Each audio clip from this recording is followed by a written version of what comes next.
Morning friends, आज हम पढ़ने वाले हैं क्लास 10th के lesson number 1 chapter number 1 the pace for living, यानी जीवन की रफ्तार, जीवन की गति। आरसी हचिंसन इसके राइटर हैं, इसके लेखक है, इस प्रोज के राइटर हैं। आरसी हचिंसन कौन है? एक ब्रिटिश नॉवलिस्ट, यानी एक ब्रिटिश उपन्यासकार, exhibits an exceptional flair for touching the sensitive issue of the contemporary society with all its contradiction and paradoxes। कहता है आर्ची हचिंसन एक ब्रिटिश नॉवलिस्ट है। नॉवलिस्ट मतलब उपन्यासकार। एग्जिबिट्स, उन्होंने शो किया है एन एक्सेप्शनल फ्लेयर, मतलब असाधारण गुण, फॉर टचिंग, किस चीज़ को टच करके? सेंसिटिव इशू, यानी गंभीर मुद्दे को अपने कंटेम्प्रेरी सोसाइटी में, यानी अपने समकालीन समाज में, जब उस समय को बोलते हैं समकालीन समाज, यानी उस समय जब समकालीन समाज के गंभीर मुद्दे को उठाकर अपने हमेशा से ही उन्होंने अपना जो असाधारण गुण है उनको वो शो किया है। With all its contradiction and paradoxes, with all its contradiction and paradoxes, कहता है अनेक विरोधाभास, अनेक विरोधों के बावजूद वो अपने समकालीन समाज के जितने भी गंभीर मुद्दे हैं उनको टच करके वो हमेशा से ही अपना एक असाधारण गुण प्रदर्शित किया है। In the pace for living, space for living में क्या है? Archie Hutchinson captures the agony of modern man, यानी आर्ची हचिंसन साहब जो थे वो मॉडर्न मैन के, यानी जो आधुनिक इंसान है उनके दर्द को, उनके पीड़ा को कैप्चर किया है, मतलब उस लेख में लिखा है द पेस फॉर लिविंग में। He brings out how the fast movement of man, कहता है उन्होंने बाहर लाया है, क्या लाया है?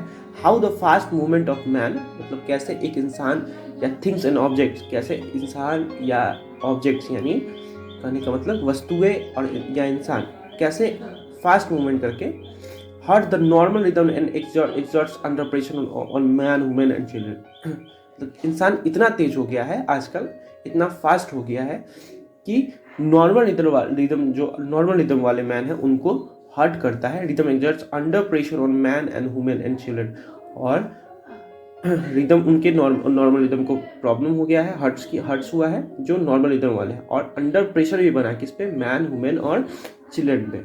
आते हैं इस पे अगले पेज पे।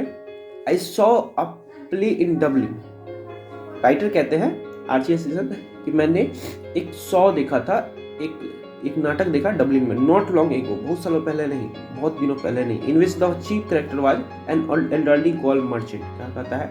जिसमें मुख्य जो कैरेक्टर थे, मुख्य जो चरित्र थे, मुख्य जो पात्र थे, एन एल्डरली गोल्ड मर्चेंट, उसमें एक मुख्य जो पात्र थे वो बहुत ही बूढ़े व्यक्ति थे जो कि कॉर्न मर्चेंट थे, यानी मक्का का व्यापारी था। इन ए स्मॉल आइरिश कंट्री, जो कि एक स्मॉल आयरिश कंट्री टाउन के थे, यानी आयरलैंड के जो निवासी हैं उसको आयरिश बोलते हैं, कंट्री टाउन के थे।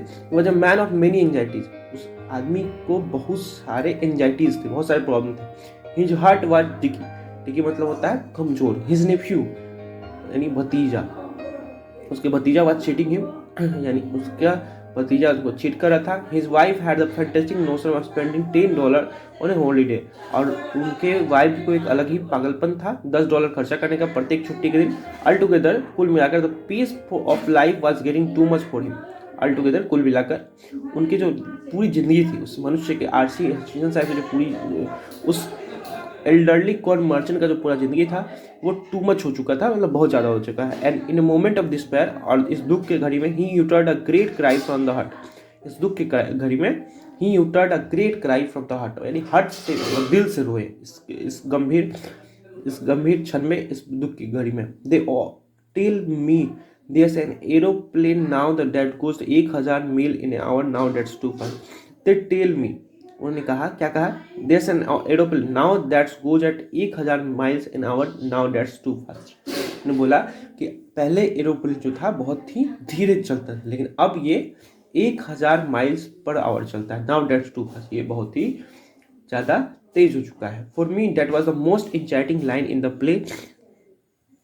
The man's complaint was glorious irrelevant to his own situation। अब राइटर कहते हैं आर्ची हचिंसन कि मेरे लिए बहुत ही इंचार्टिंग लाइन था, बहुत ही आकर्षित वाली लाइन था।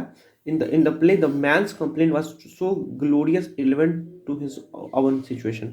मनुष्य का जो सिचुएशन था उससे so irrelevant था, मतलब एकदम से अप्रासंगिक ये मोमेंट था, ठीक है। और इससे आर्ची हचींसन साहब बहुत ही उनको ग्लोरियस लगता है ना।